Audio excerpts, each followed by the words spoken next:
ایک شخص نے پوچھا کسی سے، مولوی صاحب سے، کہ نبی کی تعریف کیا ہے؟ وہ اصل میں اس اپنے جھوٹے پیغمبر پہ کچھ لانا چاہتا تھا، وہ بھی کوئی مناظر ٹائپ کا ہوگا۔ اس نے جواب دیا کہ پیغمبر اسے کہتے ہیں جس نے مسجد اقصی میں رسول اللہ کے پیچھے نماز پڑھی تھی۔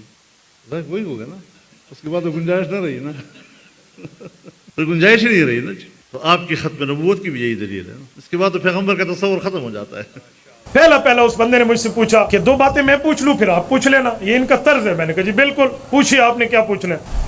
میں پوچھنا چاہ رہا ہوں کہ نبوت کی تعریف کیا ہے، نبی کسے کہتے ہیں؟ میں قاضی محمد اعلیٰ تھانوی کی اصطلاحات الفنون سے بچے کی گفتگو سن چکا تھا کہ نبی کے 5 معنوں میں مرزا قادیانی گھسڑتا ہے، تو میں نے اس میں گیا بھی نہیں۔ میں نے کہا نبی کی تو بہت آسان تعریف ہے، بتائیں۔ میں نے کہا معراج کی رات رسول اللہ کی اقتداء میں جس اعلیٰ درجے کے انسان نے مقتدی بن کے نماز پڑھی ہے وہ نبی ہے۔ سبحان اللہ۔ آپ نہیں سمجھے یہ نٹ کہاں بنا ہے؟